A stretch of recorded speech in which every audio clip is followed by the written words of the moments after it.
Assalamualaikum warahmatullahi wabarakatuh. Innal hamdalillah nahmaduhu wa nasta'inuhu wa nastaghfiruh wa na'udzu billahi min shururi anfusina wa min sayyiati a'malina.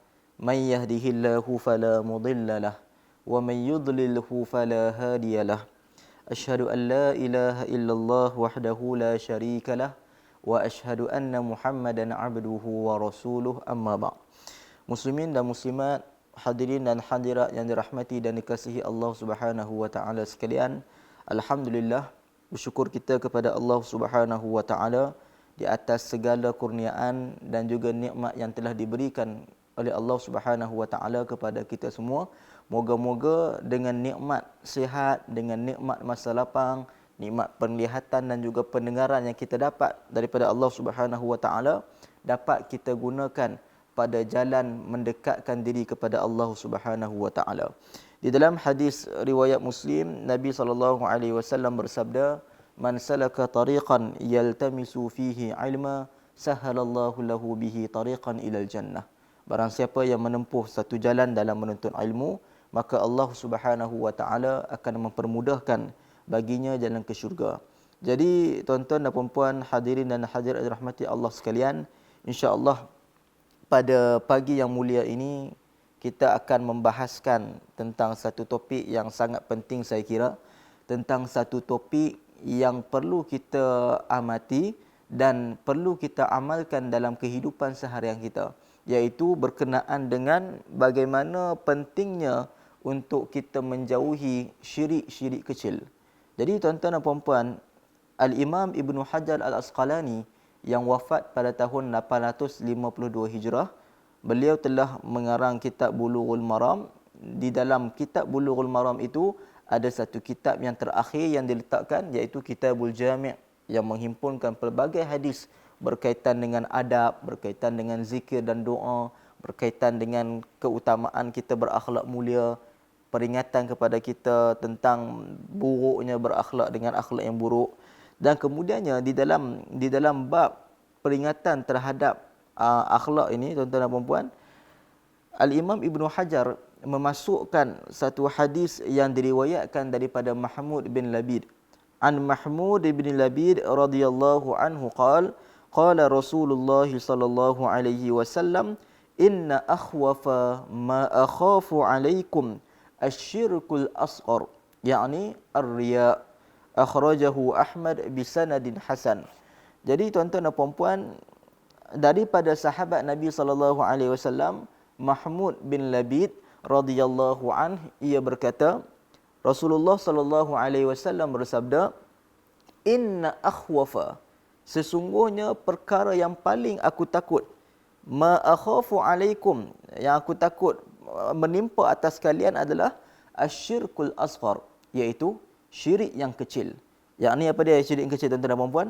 Syirik yang kecil ini adalah, kata Nabi SAW, ar-riya.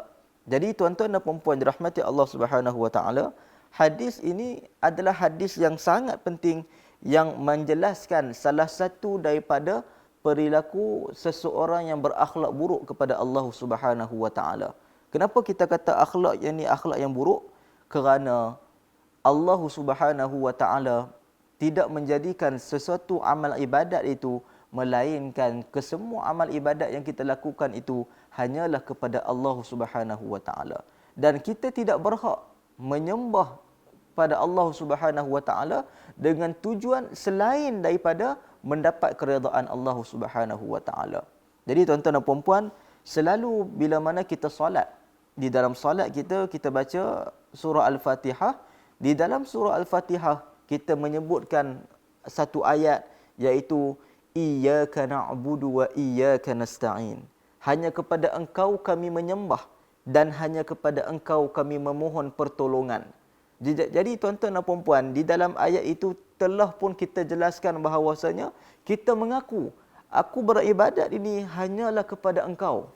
Maksud kata kita beribadat ini hanya kepada Allah bukan kerana nak mendapatkan habuan yang lain, bukan kerana nak mendapatkan pujian, bukan kerana nak mendapatkan harta dunia, bukan kerana nak mendapatkan pangkat, bukan kerana nak mendapatkan nama yang tersohor.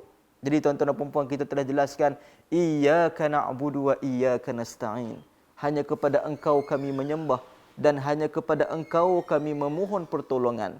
Dan begitu juga di dalam doa iftitah kita membaca, inna salati wa nusuki wa mahyaya wa mamati lillahi rabbil alamin. Sesungguhnya salatku, inna salati, sesungguhnya salatku, wa nusuki, dan ibadatku, wa mahyaya, dan juga kehidupanku, wa mamati, dan juga matiku, lillahi rabbil alamin, hanya kepada Tuhan yang memelihara dan mentadbir sekalian alam.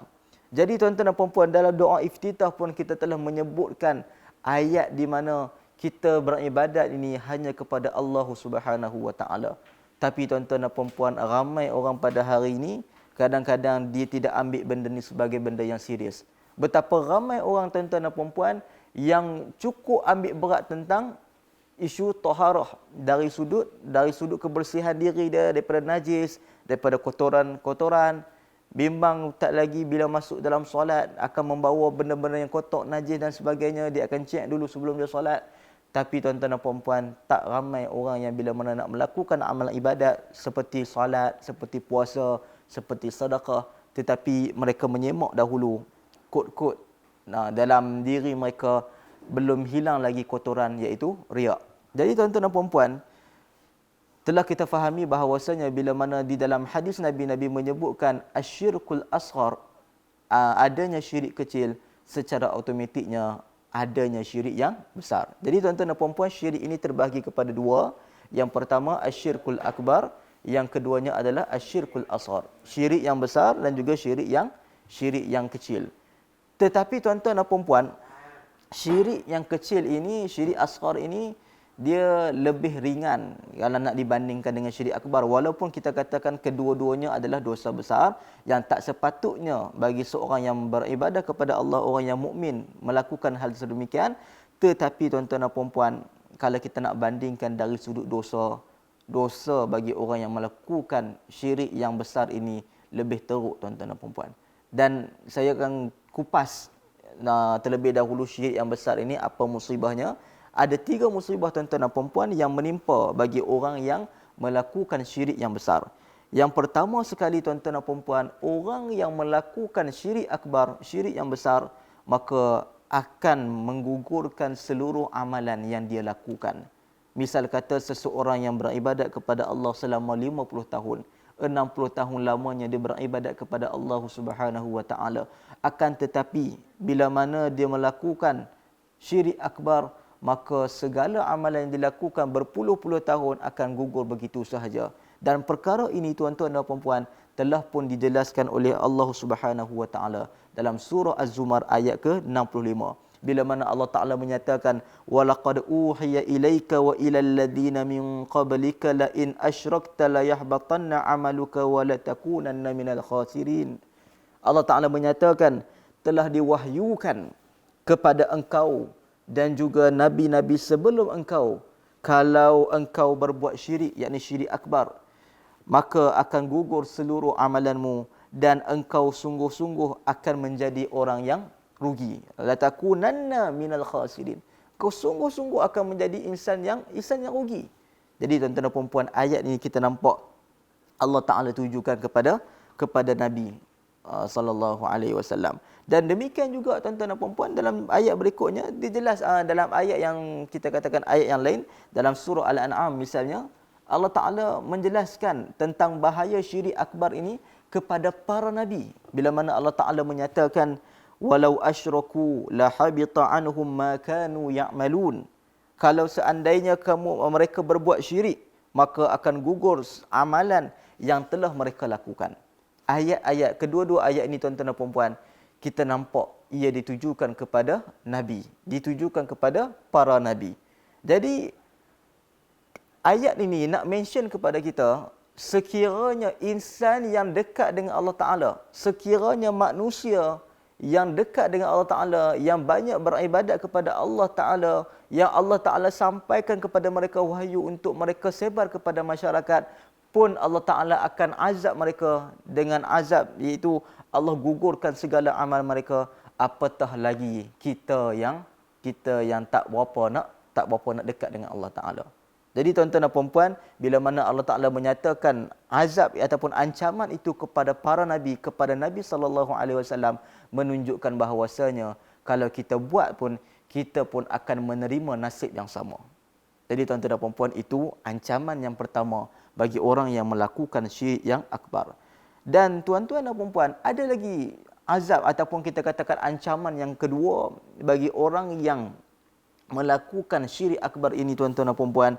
Yang keduanya adalah dosanya tidak akan diampunkan oleh Allah Subhanahu wa taala. Maksud kata dia buat dosa, Allah Taala tak akan ampunkan dosanya. Seperti mana Allah Taala menyebutkan di dalam surah An-Nisa ayat ke-48.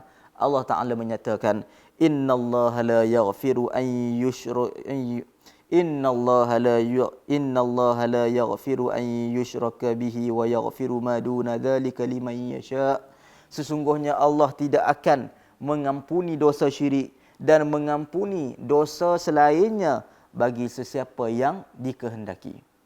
Jadi tuan-tuan dan puan-puan, menunjukkan bahawasanya amat berat bagi orang yang melakukan dosa syirik ini, tuan-tuan dan puan-puan, kerana dosanya tidak akan diampunkan oleh Allah Subhanahu wa taala sehinggalah dia bertaubat. Jadi tuan-tuan dan puan-puan, tak akan diampunkan dosa syirik ini melainkan dia bertaubat kepada Allah Subhanahu wa taala. Tidak akan diampunkan dosa ini melainkan dia menyesal dan berazam untuk tidak melakukannya lagi. Jadi tuan-tuan dan puan-puan, seandainya manusia itu melakukan dosa-dosa besar yang lain, seperti kita katakan mencuri, merompak, berzina, membunuh, misal kata tuan-tuan dan puan-puan, masih lagi ada kemungkinan bahawasanya Allah Azza wa Jal akan mengampunkan dosanya. Akan tetapi bagi orang yang melakukan dosa syirik kepada Allah Subhanahu wa taala, mustahil untuk Allah Taala ampunkan dosanya melainkan dia bertaubat kepada Allah Subhanahu wa taala dengan sebenar-benar taubat. Oleh itu tuan-tuan dan puan-puan, kita tengok dalam surah Al-A'raf ayat ke-40, Allah Taala menyatakan, innal ladzina kadzdzabu biayatina wastakbaru anha la tufattahu lahum abwabus sama' wa la yadkhulunal jannata hatta yalijal jamalu fi sammil khiyat. Allah Taala menyatakan sesungguhnya orang-orang yang menolak dari sesungguhnya orang-orang yang sombong daripada ayat-ayat Allah, yakni yang mendustakan ayat-ayat Allah, maka tidak akan dibukakan bagi mereka pintu-pintu langit dan tidak akan dibuka bagi mereka, yakni pintu syurga, mereka tidak akan masuk ke dalam syurga sehinggakan unta itu boleh masuk ke dalam lubang jarum. Maksud daripada ayat ini, Allah Ta'ala nak gambarkan perkara itu mustahil. Bukan Allah Ta'ala nak suruh kita ambil unta, lepas tu masuk ke lubang-lubang jarum, baru aku ampunkan. Benda itu Allah Ta'ala nak gambarkan ibarat benda itu adalah benda yang mustahil. Seperti mana unta itu tak boleh nak dimasukkan ke dalam lubang jarum yang kecil, sebegitu jugalah tuan-tuan dan puan-puan, Allah Subhanahu wa taala tidak akan mengampunkan dosa syirik melainkan kita bertaubat kepada Allah. Seandainya Allah Taala mengampunkan dosa syirik ni, tuan-tuan dan puan-puan, nescaya Allah Taala akan mengampunkan dosa syiriknya Abu Talib. Nescaya Allah Ta'ala akan memberikan peluang kepada Abu Talib. Jadi tuan-tuan dan puan-puan, kita lihat ketika mana Nabi SAW meminta kepada bapa menakannya, bapa saudaranya Abu Talib, "Qul la ilaha illallah," katakanlah la ilaha illallah. Tetapi tuan-tuan dan puan-puan, di sebelahnya lagi ada seorang lagi, iaitu Abu Jahal, yang mengatakan, adakah engkau akan meninggalkan agama nenek moyang kita? Jadi tuan-tuan dan puan-puan, Abu Talib lebih memilih untuk berpegang dengan amalan nenek moyangnya, ataupun kita katakan amalan agama mereka yang turun-temurun, berbanding dengan dia nak berpegang dengan kebenaran yang dibawa oleh baginda Nabi sallallahu alaihi wasallam.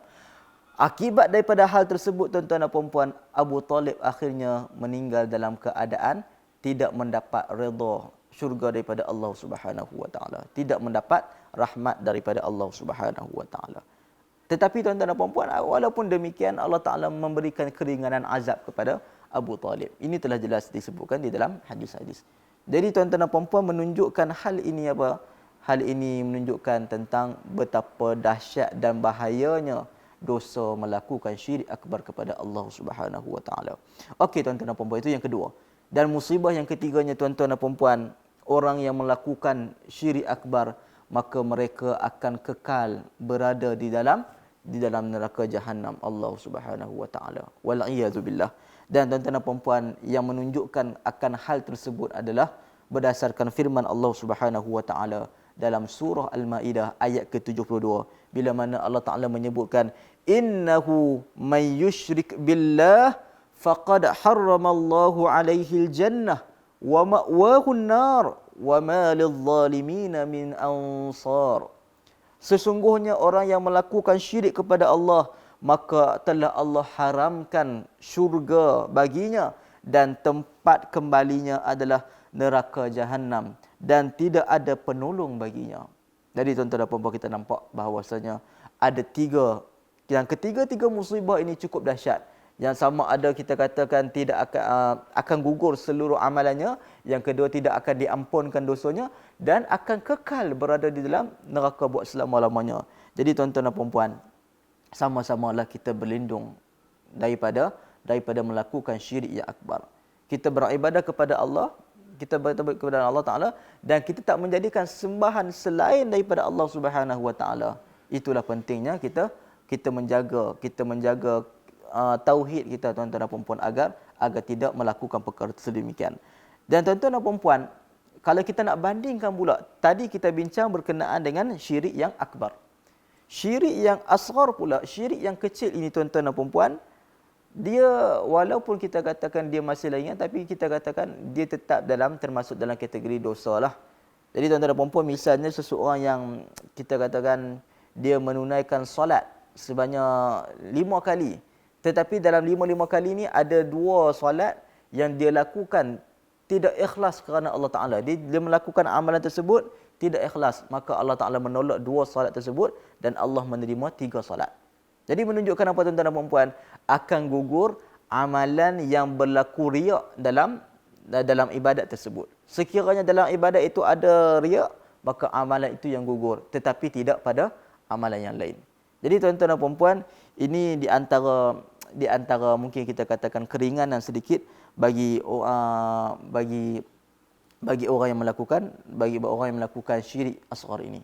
Tetapi tuan-tuan dan puan-puan, kita kena berhati-hati tentang syirik asghar ini, kerana Nabi SAW menyebutkan inna akhwafa, sesungguhnya yang paling aku takut. Jadi kita akan bincangkan sekali lagi, kenapa Nabi SAW lebih bimbangkan perkara ini lebih daripada fitnah Masih Dajjal. Nanti kita akan bincangkan kenapa Nabi takut sangat tentang fitnah riak ini berbanding dengan fitnah Dajjal. Sebab apa? Sekali lagi kita akan lihat. Jadi tuan-tuan dan puan-puan, sebelum itu saya nak kupas tentang satu hadis yang mungkin sebelum ini tuan-tuan dan puan-puan pernah dengar. Saya pernah sebut hadis ini tuan-tuan dan puan-puan. Hadis yang diriwayatkan oleh Abu Hurairah. Ketika mana Abu Hurairah nak riwayat hadis ini pun, dia riwayat dalam keadaan susah, dalam keadaan sukar untuk dia meriwayatkan. Elok nak riwayat, kemudian pengsan, kemudian bangun lagi, kemudian pengsan. Sebab apa tuan-tuan dan puan-puan? Kerana betapa dahsyatnya mesej yang nak disampaikan oleh baginda Nabi sallallahu alaihi wasallam dalam hadis ini. Jadi tuan-tuan dan puan-puan, kata Abu Hurairah, sami'tu Rasulullah sallallahu alaihi wasallam yaqul, aku mendengar Rasulullah sallallahu alaihi wasallam bersabda, inna awwalan nasi yuqda yaumal qiyamah alaihi rajulun ustushhida, iaitu orang yang pertama sekali, kata Nabi sallallahu alaihi wasallam, yang akan disidangkan oleh Allah Azza wa Jalla adalah ini orang yang akan diberi hukuman kepadanya adalah, yang pertama sekali adalah orang yang mati syahid. Jadi tuan-tuan dan puan-puan, disebutkan di sini fa'utiya bihi fa'arafahu ni'amahu fa'arafaha. Maka dia dihadapkan di hadapan Allah Taala, Allah mengingatkan kepadanya nikmat-nikmat yang pernah Allah Subhanahu wa taala berikan kepadanya, maka dia pun mengakuinya. Jadi tuan-tuan dan puan-puan, kita katakan seseorang yang berjihad, seseorang yang berperang atas jalan Allah Subhanahu wa taala, berperang, Mereka ini Allah Taala memberikan kelebihan dari sudut apa? Dari sudut kekuatan mereka dalam berperang. Allah Taala memberikan kekuatan fizikal kepada mereka. Allah menghilangkan rasa gentar kepada musuh. Allah memberikan rasa keberanian itu supaya mereka tak takut kepada musuh. Allah Taala memberikan kepada mereka kekuatan tubuh badan sadu, dan akhir sekali tuan-tuan dan puan, mungkin nikmat yang diberikan kepada orang yang berperang ini adalah kebijaksanaan dalam mengatur strategi peperangan. Jadi tuan-tuan dan puan, ini semua adalah nikmat yang Allah Taala berikan kepada orang yang berperang pada jalan Allah Taala, berperang. Jadi tuan-tuan dan puan, Allah Ta'ala tanya, dengan nikmat aku bagi kekuatan kepada engkau, dengan nikmat kehebatan, pandai menggunakan senjata, apa yang engkau buat? Fama amilta fiha. Apa yang engkau buat? Maka dia pun menyatakan, qataltu fika hatta ustushhidtu. Ya Allah, aku berperang kerana engkau, ya Allah, sehinggakan aku ini mati syahid. Jadi tuan-tuan dan puan-puan, itu apa yang dilafazkan, apa yang diungkapkan daripada mulutnya. Akan tetapi Allah Ta'ala mengetahui apa yang tersurat dan apa yang tersirat di dalam diri seseorang manusia. Maka Allah Ta'ala menyatakan, kadzabta walakinnaka qatalta li an yuqala jari' faqad qila. Jadi Allah Ta'ala pun menyatakan, engkau pendusta, engkau penipu. Akan tetapi engkau berperang supaya engkau dikatakan sebagai seorang yang jari', seorang yang berani. Dan telah dikatakan perkara tersebut. Faqad qila. Telah dikatakan. Jadi tuan-tuan dan puan-puan, kita nampak di sini tuan-tuan dan puan-puan, orang yang dia buat satu benda, kalau dia niatkan benda tu untuk mendapatkan habuan dunia, boleh jadi Allah Ta'ala kabulkan dan boleh jadi Allah Ta'ala tak kabulkan. Seseorang yang melakukan, contoh kita katakan macam lelaki ini, dia berperang kerana Allah. Dia nak bagi nampak, orang nampak dia hebat, orang nampak dia berani. Dan benda itu tuan-tuan dan puan-puan, boleh jadi Allah Ta'ala kabulkan. Allah Ta'ala takdirkan dia ni orang nampak sebagai orang yang hebat. Orang puji dia, maka dia semakin megah. Boleh jadi Allah kabulkan dan boleh jadi Allah Ta'ala tak kabulkan. Jadi tuan-tuan dan puan-puan, Allah Ta'ala telah menyatakan di dalam Al-Quran, Man kana yuridul akhirah man kana yuridul hayatad dunya wa zinataha nuwaffi ilaihim a'malahum fiha wa hum fiha la yubkhasun.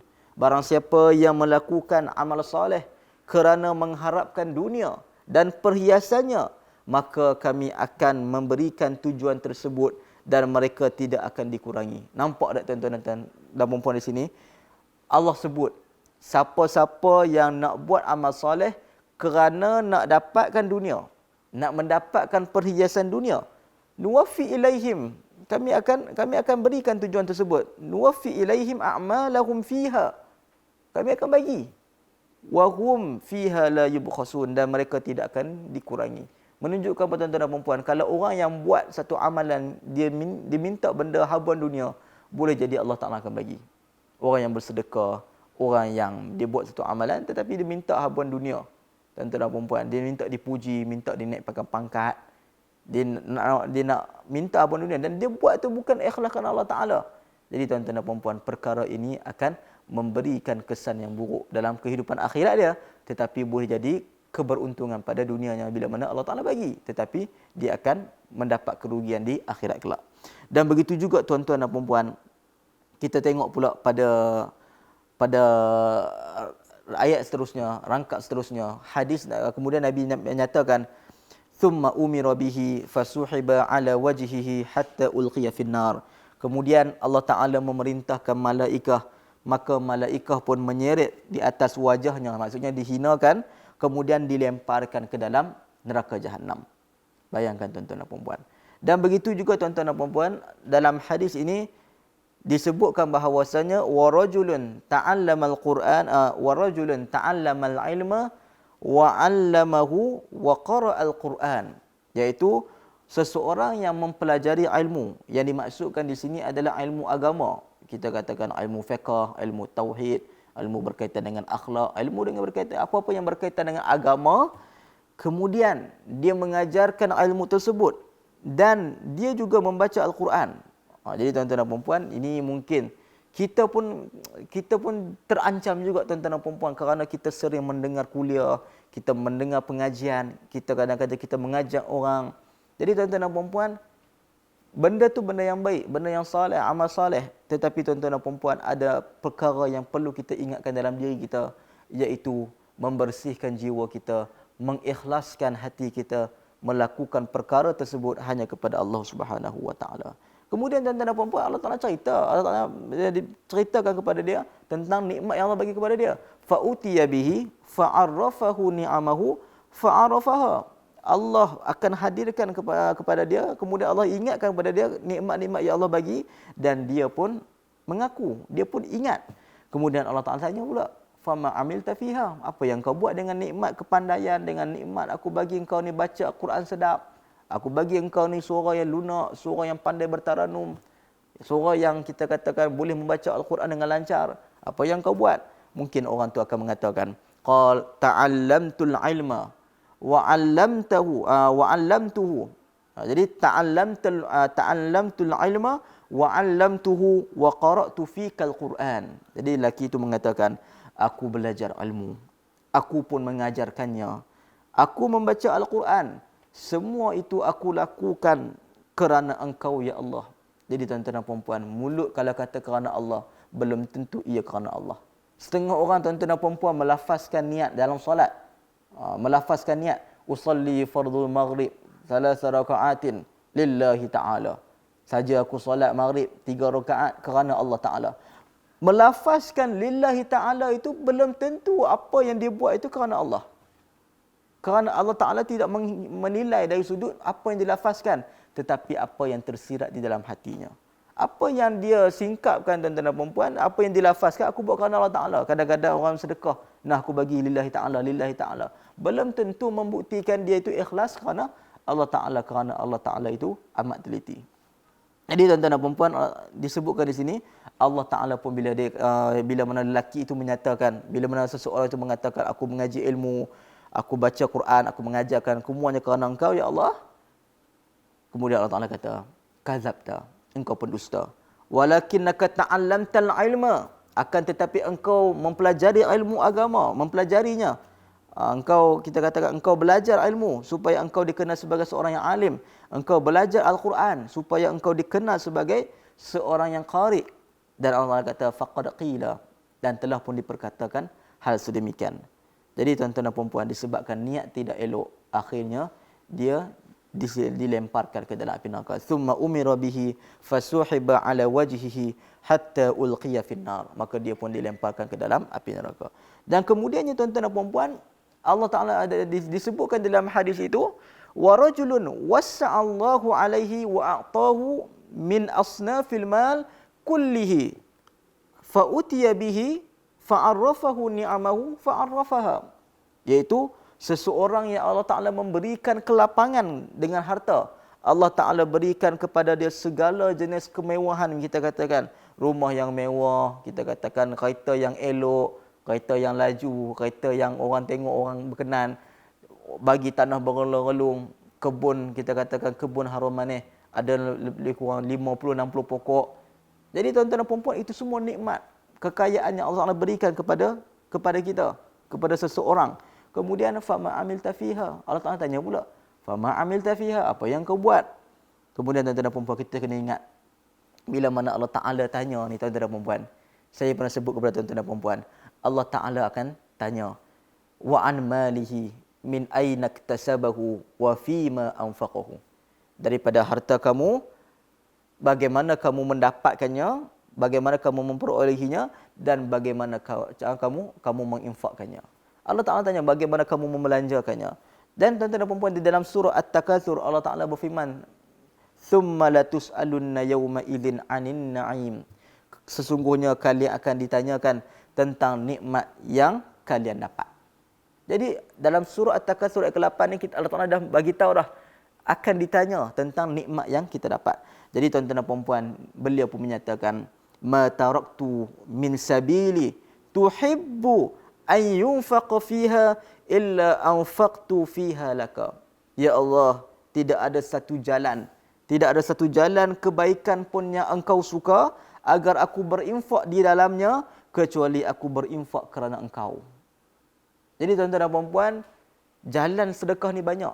Kadang-kadang kita katakan sama ada kita sedekah di tabung masjid, kita sedekah untuk pembangunan tahfiz, kita sedekah untuk sumbang untuk duit-duit apa-apa saja untuk membantu orang susah. Dan kadang-kadang tuan-tuan dan puan-puan dalam keadaan terdesak ini tuan-tuan dan puan-puan, itu juga sebenarnya menguji kita. Ada sebahagian orang menjadikan peluang ini untuk dia meraih pengaruh. Sebab itu tuan-tuan dan puan-puan, orang yang bersedekah pun niat itu bagus. Tetapi tuan-tuan dan puan-puan, dia kena lihat adakah apa yang dia buat ini kerana Allah. Kalau dia buat segala bantuan dan memberikan bantuan kepada orang dengan tujuan orang akan undi dia, ataupun dia menyumbang, dia memberi sumbangan kepada masyarakat dengan harapan lepas ni tahun depan orang akan angkat aku jadi sekian-sekian, pengurusi sekian-sekian, ataupun dia sumbang duit sekian-sekian supaya orang akan terhutang budi dengan dia, maka itu tuan-tuan dan puan-puan adalah satu niat yang buruk. Jadi tuan-tuan dan puan-puan, menolong insan yang susah, kita katakan memberi sedekah, itu semua adalah berbalik kepada Allah Subhanahu Wa Taala. Kemudian tuan-tuan dan puan-puan, bila mana dia kata, bila menyatakan hal sedemikian, Allah Taala pun mengatakan kadzabta, engkau pendusta. Akan tetapi engkau buat semua perkara itu untuk dipanggil sebagai jawad, sebagai seorang yang dermawan. Faqad qila, dan perkara itu telah pun dikatakan kepada engkau. Thumma umira bihi fasuhiba ala wajhihi thumma ulqiya finnar. Kemudian Allah Taala memerintahkan malaikah pun menyeret di atas wajahnya, yakni dihinakan dan dilemparkan ke dalam neraka jahanam. Jadi tuan-tuan dan puan-puan, jadi kita nampak kesimpulan daripada hadis ini, orang yang melakukan sesuatu amalan yang nampak baik, tetapi apabila sesuatu pengamalan itu dilakukan dengan niat yang buruk, maka Allah Taala tidak akan menerima amalan tersebut. Dan telah pun kita sebutkan tuan-tuan dan puan-puan, bahawasanya amalan ini dia bersangkut paut dengan apa yang kita sebutkan pada kuliah sebelum ini. Innallaha ta'ala tayyibun la yaqbalu illa tayyiba. Allah Taala itu baik, tidak menerima kecuali yang baik. Walaupun benda itu datang daripada, kita katakan, amal soleh, benda itu benda yang baik, tetapi niat buruk. Jadi tuan-tuan dan puan-puan, benda itu memberi kesan kepada ibadat kita. Dan tuan-tuan dan puan-puan, kalau kita lihat di dalam hadis baginda Nabi sallallahu alaihi wasallam,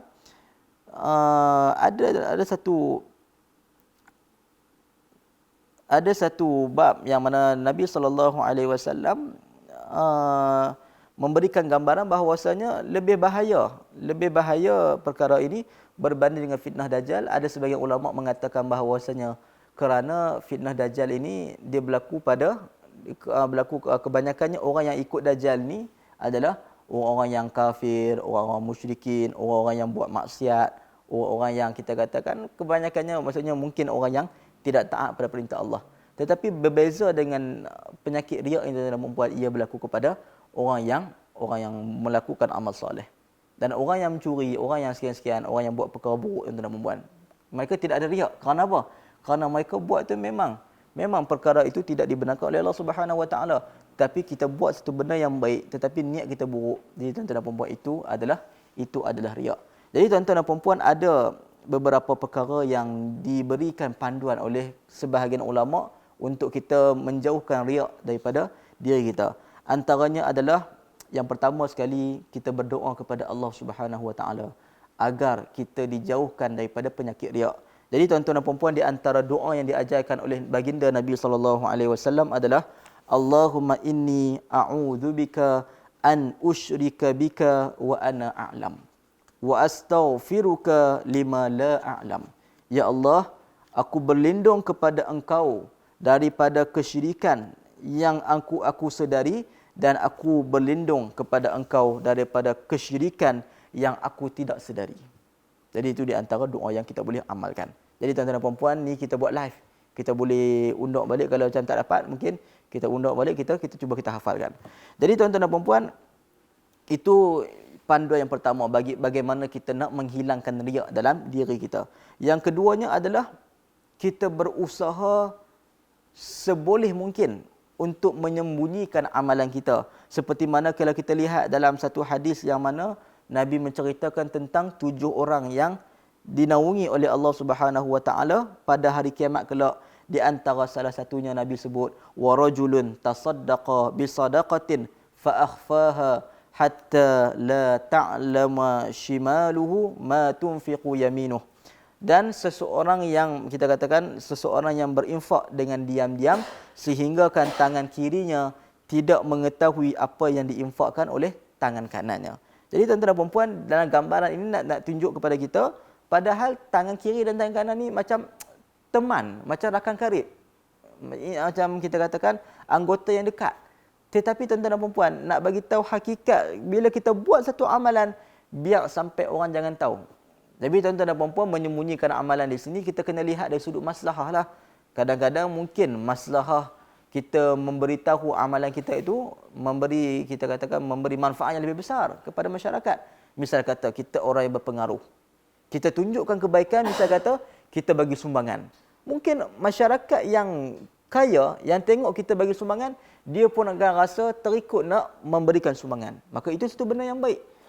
Ataupun kita katakan kita buat satu bantuan, kita buat satu urusan kebaikan yang mana mungkin benda tu disebarluaskan. Dan kita pun okey. Sebab apa? Sebab niat kita nak orang ikut. Itu tidak ada masalah. Sebab itu tuan-tuan dan puan-puan, kalau orang menghebahkan amalan dia, jangan terus kita cop kata dia ni riak. Kerana apa tuan-tuan dan puan-puan? Kerana boleh jadi apa yang dia buat itu juga mengharapkan redha Allah Subhanahu wa taala. Mungkin boleh jadi orang yang menyumbangkan hartanya kepada Allah dan dia bagi tahu sekian apa semua, dia nak bagi orang bersaing supaya orang suka untuk bersedekah kepada Allah, bersedekah kepada masyarakat untuk mendapatkan redha Allah. Itu satu benda yang baik. Tetapi tuan-tuan dan puan-puan, kalau kita lihat dengan menghebohkan amalan kita, kita akan jatuh kepada riak, maka pada waktu itu lebih baik kita sembunyikan amalan kita. Misal kata kita solat malam. Kita bangun di 1/3 akhir malam, kita solat, kemudian selepas kita solat subuh apa semua, benda tu stop takat tu.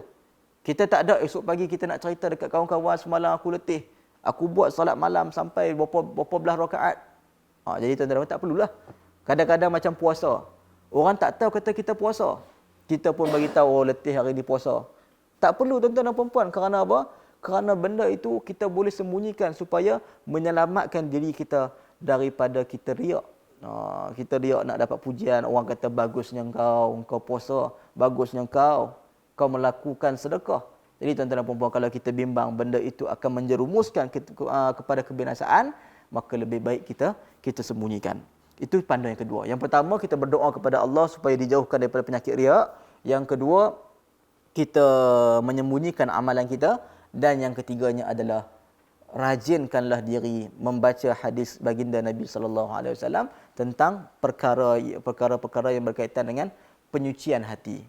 Bagaimana kita nak cuci hati kita? Kita baca hadis-hadis yang Nabi bagi tahu kepada kita ancaman bagi orang yang riak, ataupun kita katakan bacalah hadis-hadis tentang kelebihan orang yang melaksanakan amalan dengan ikhlas. Jadi tuan-tuan dan puan-puan, benda tu sedikit sebanyak akan membentuk, akan menyuci hati kita daripada melakukan riak kepada Allah Subhanahu wa taala, melakukan riak dalam amalan. Jadi tuan-tuan dan puan-puan dirahmati Allah Subhanahu wa taala, kesimpulan daripada apa yang kita bincangkan pada hari ini tuan-tuan dan puan-puan, tak lain tak bukan perbaiki hati kita, perbaiki jiwa kita, cuci hati kita daripada bersikap sombong kepada Allah Subhanahu wa taala, cuci hati kita daripada sifat riak, cuci hati kita daripada melaksanakan niat-niat yang buruk dalam jiwa kita, dalam melakukan amalan, buang niat-niat yang buruk itu tuan-tuan dan puan-puan, agar amalan kita diterima oleh Allah Subhanahu wa taala. Kita katakan tuan-tuan dan puan-puan, dunia ini adalah ibarat satu ladang. Kita kena berusaha untuk buat yang terbaik pada ladang kita tuan-tuan dan puan-puan, kerana kita akan menuai, kita akan dapat hasil pada hari akhirat kelak. Kita bercucuk tanam tuan-tuan dan puan-puan di dunia ini tuan-tuan dan puan-puan, kita bercucuk tanam dengan pelbagai tanaman. Maksud kata, kita bercucuk tanam dengan pelbagai ibadat, dengan amalan sedekahnya, dengan amalan puasanya, dengan amalan solatnya, dengan amalan kita katakan melaksanakan haji dan umrah, menolong orang dan sebagainya. Segala amalan ini yang kita umpamakan sebagai tanaman-tanaman ini tuan-tuan dan puan-puan, kita akan dapat hasil waktu bila? pada akhirat, tuan-tuan dan puan. Seperti mana yang pernah kita bincangkan, tuan-tuan dan puan, contoh kita bantu orang, barang siapa yang menghilangkan kesulitan pada orang Muslim di dunia, Allah hilangkan kesulitan dia di akhirat kelak.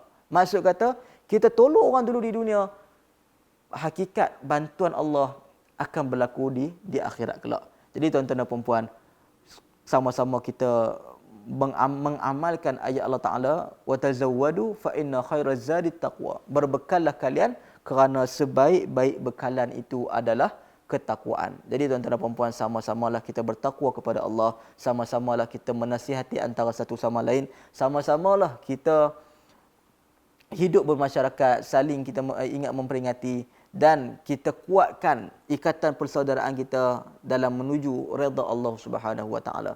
Jadi tuan-tuan dan puan, saya rasa mungkin setakat itu saja untuk hari ini. Cuma sebelum saya akhiri kuliah saya, tuan-tuan dan puan, saya ingin mengingatkan kepada tuan-tuan dan puan akan tanggungjawab kita dalam membenteras COVID-19 ini, tuan-tuan dan puan. Saya mengajak kepada seluruh rakyat Malaysia untuk stay at home ataupun duduk di rumah. Jadi tuan-tuan dan puan, sama-samalah kita patuh kepada arahan kerajaan ini, supaya apa? Ini semua adalah untuk kemaslahatan kita, untuk kebaikan kita juga, tuan-tuan dan puan. Jadi saya rasa takat itu saja. Aqulu qawli hadza wa astaghfirullahal azim li wa lakum. Assalamualaikum warahmatullahi wabarakatuh.